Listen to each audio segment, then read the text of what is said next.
Besimit të Allahut qëllimi i ekzistencës. Përcillet nga Enes ibn Maliku se pejgamberi sallallahu alaihi wasallam i tha Muadhit, që ishte i hipur bashkë me të në kafsh: "O Muadh ibn Jebel." Muadhi u përgjigj: "Urdhëroi i dërguari i Allahut, urdhëro." Pejgamberi sallallahu alaihi wasallam ju drejtua prap: "O Muadh." Muadhi ja ktheu përsëri: "Urdhëroi i dërguari i Allahut, urdhëro." Kjo përsëri 3 herë. Më pas, pejgamberi sallallahu alaihi wasallam tha: "Ai që verifikon me zemër dhe dëshmon se nuk ka zot tjetër përveç Allahut dhe se Muhamedi është i dërguari i Allahut, Allahu ja ndalon hyrjen në xhehenem." Përcillet nga Enes ibn Maliku se pejgamberi sallallahu alaihi wasallam ka urdhëruar: "Ai që i ka këto 3 cilësi, e shijon siç duhet besimin, ta doj Allahun dhe pejgamberin e tij më shumë se çdo gjë tjetër, ta doj tjetrin vetëm për hir të Allahut, të largohet prej kthimit në mosbesim, pasi Allahu i ka shpëtuar, siç largohet nga rënja në zjarr."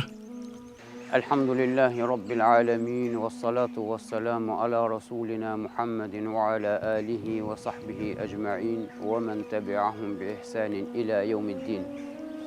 Amma ba'd, فيقول الله سبحانه وتعالى في محكم كتابه: أعوذ بالله من الشيطان الرجيم بسم الله الرحمن الرحيم قولوا آمنا بالله وما أنزل إلينا وما أنزل إلى إبراهيم وإسماعيل وإسحاق ويعقوب والأسباط وما أوتي موسى وعيسى وما أوتي النبيون من ربهم لا نفرق بين أحد منهم ونحن له مسلمون صدق الله العظيم.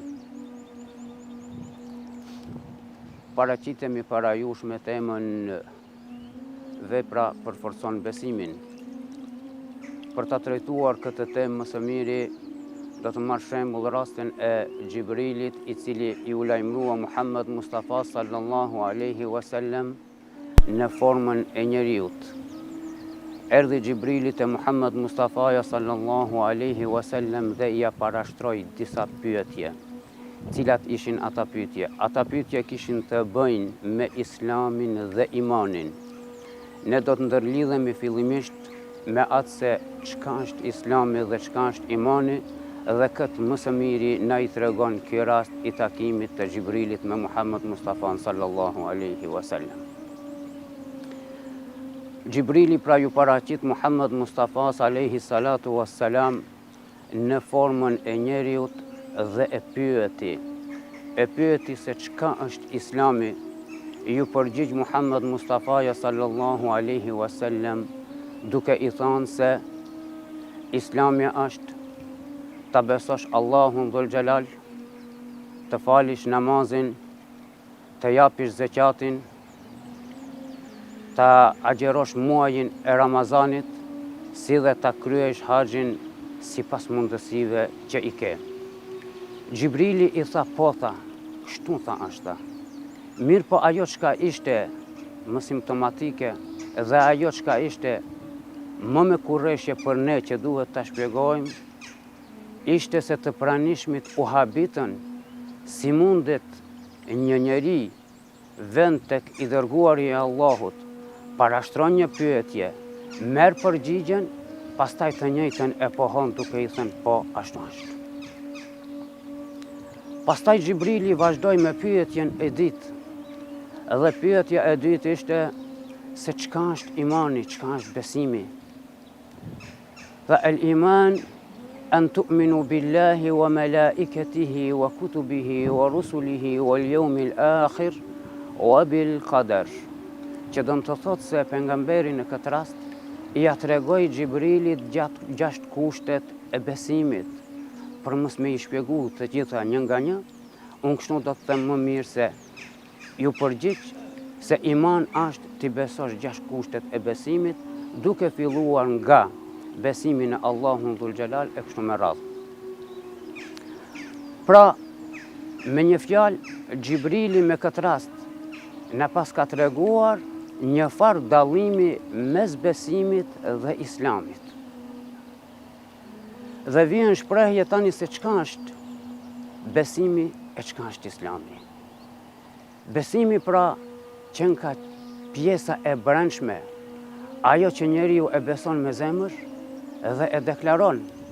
Mirë po, kur vjen shprehje për ta ditën se çka është Islami, në këtë rast më mirë do të themi se Islami është pjesa praktike, ajo e cila i jep kuptim besimit.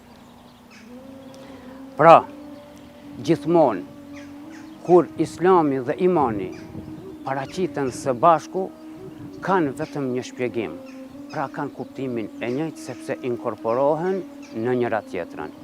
Ndërsa, kuptime të ndryshme marrin atëherë kur ato paraqiten përbashkëta, në një vend të përbashkët, siç është rasti me hadithin e lartë përmendur.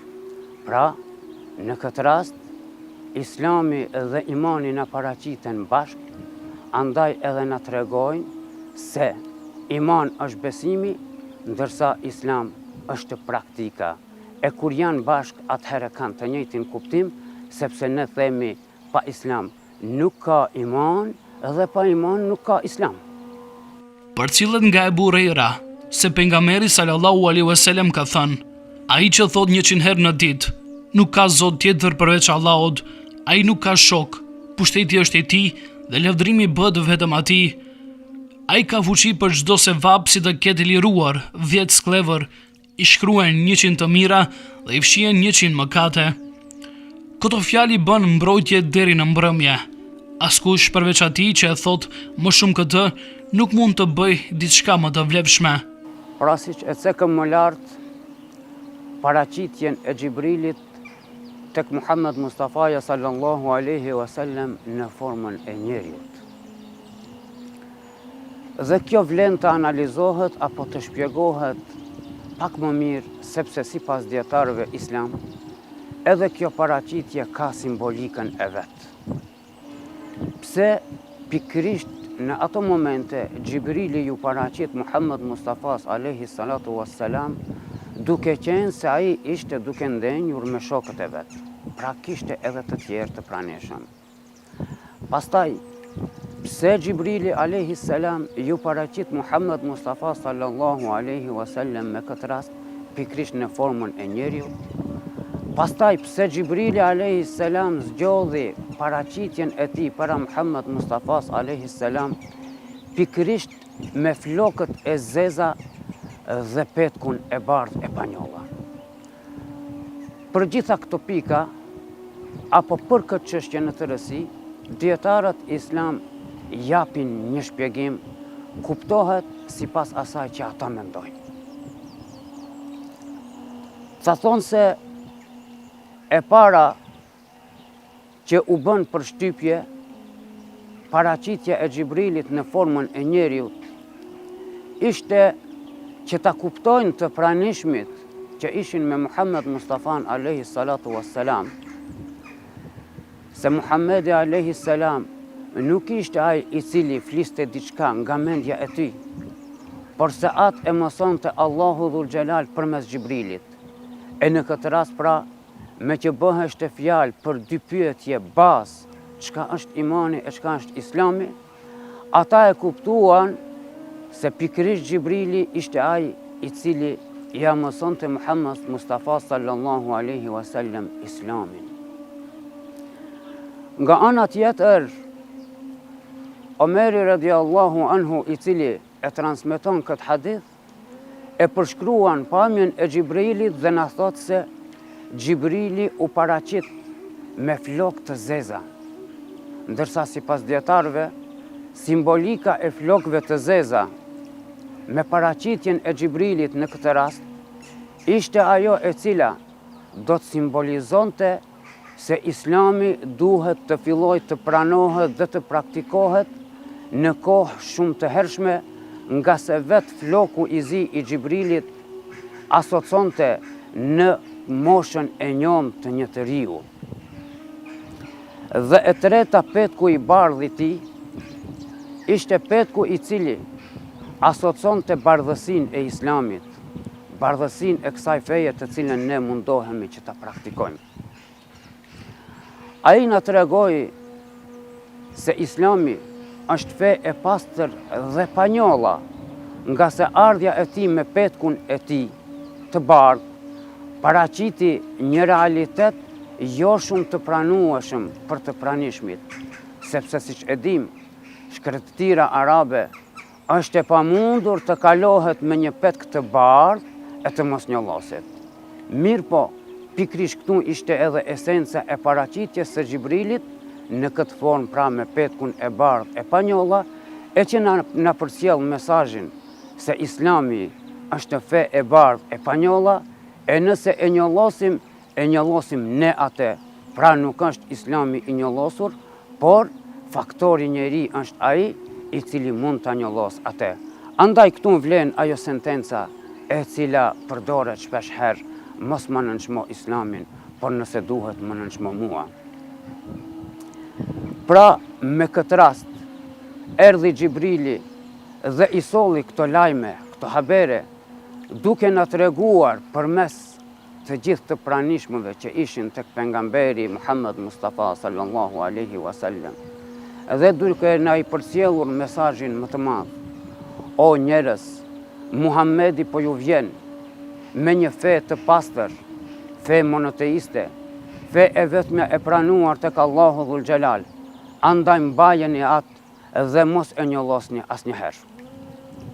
Pra, me fjalë të shkurtëra, ky ishte mesazhi i cili erdhi tek Muhammed Mustafa sallallahu alaihi wasallam për ta përcjellur deri tek ne sot, e që ne e pranuam dhe dhash Zoti që ne të mundohemi e ta përcjellim këtë mesazh edhe tek brezat e arshëm, sepse Allahu Dhul Xhelal ashtu edhe na urdhëron duke na treguar se paraqitja e Muhammed Mustafa sallallahu alaihi wasallam, respektivisht paraqitja e Islamit, është fe e cila vjen me Muhammed Mustafan alaihi salatu wassalam dhe do të përfundoj atëherë kur do të përfundoj e tërë njerëzia.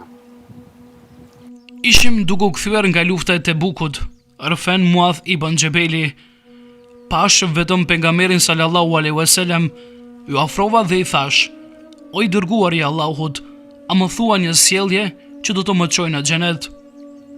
Pejgamberi sallallahu alaihi wasallam tha: Të lumt, më bëre një pyetje shumë të rëndësishme. Kjo është e lehtë për ata që ja lehtëson Allahu.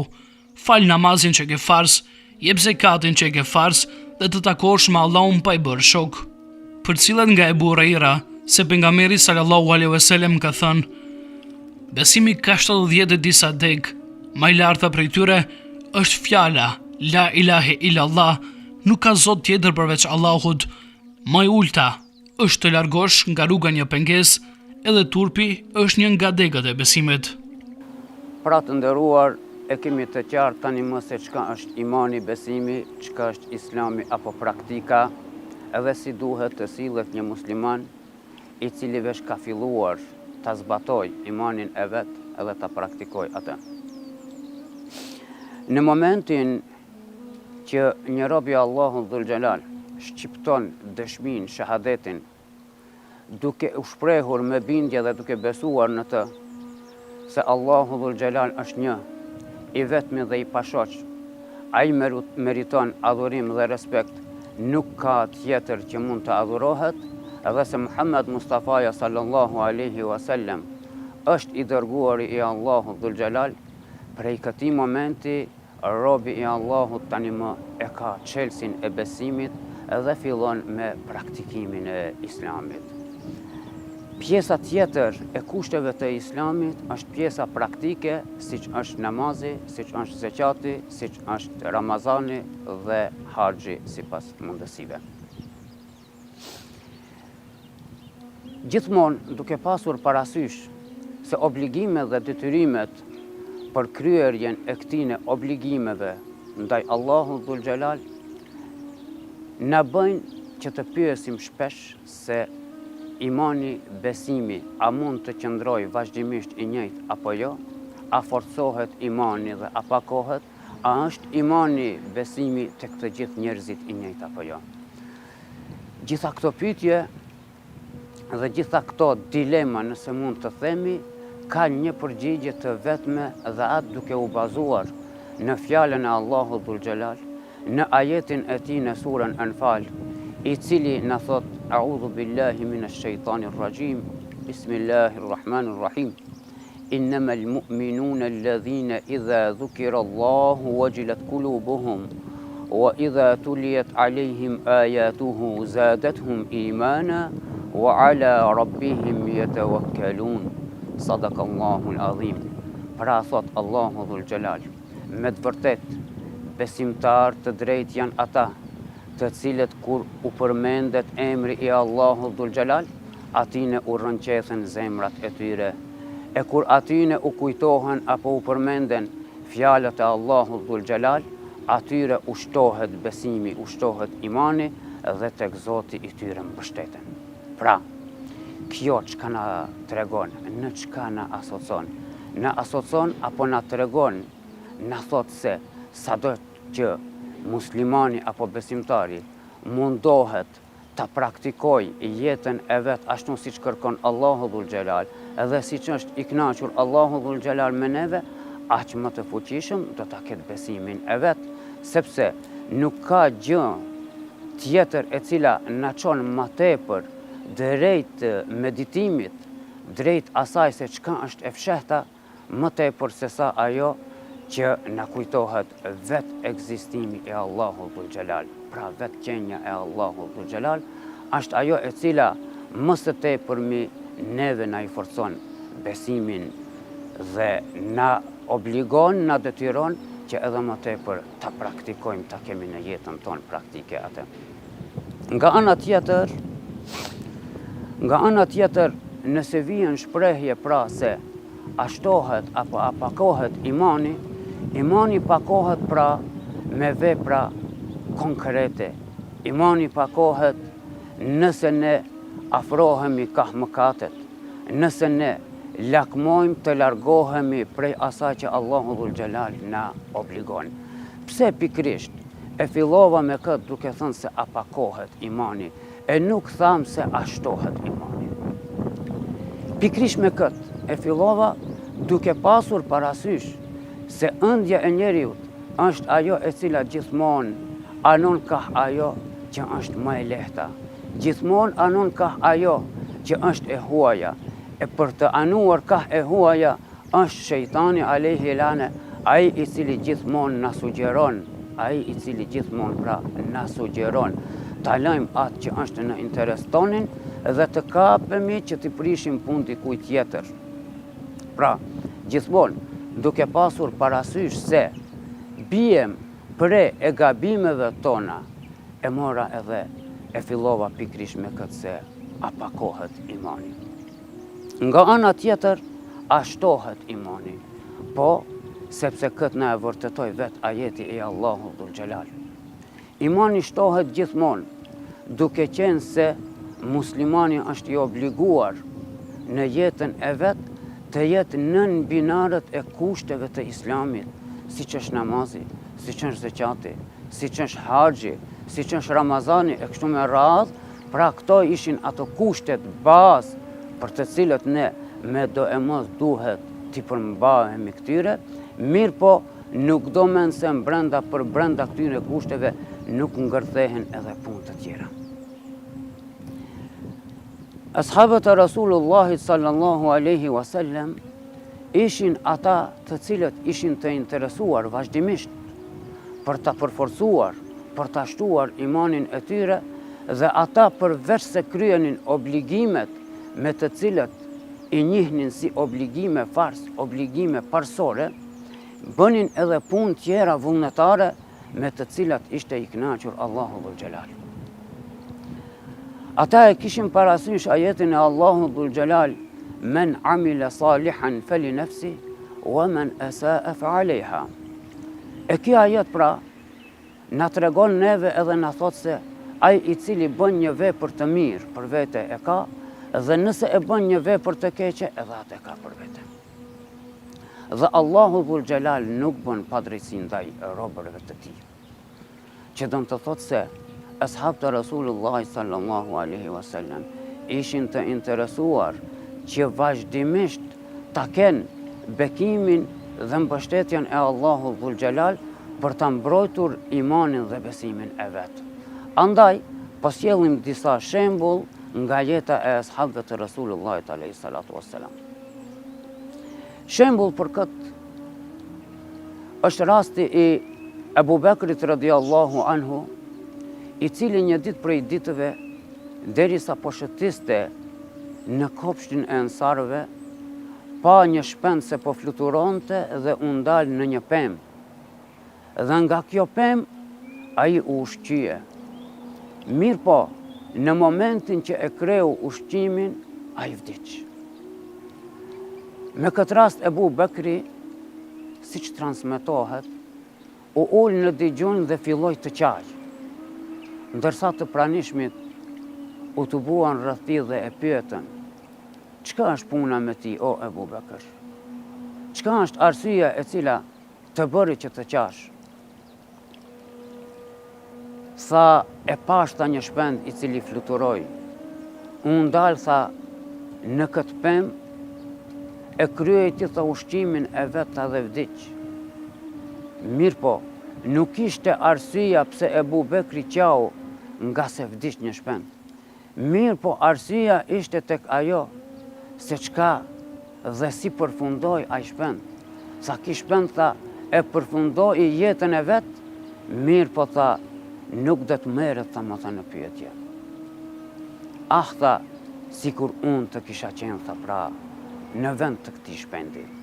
Që do në të thot, se ki rast, apo kjo ngjarje, në bën përshtypjen se Ebu Bekri, përveç asaj, që kërkonte të jetë i kënaqur Allahu me te, e kishte parasysh gjithmonë edhe momentin se si do t'jep përgjegjësi para Allahut Dhul Xhelal, si do t'del nga kjo botë, si do t'jetë momenti i vdekjes së tij e kështu me radhë.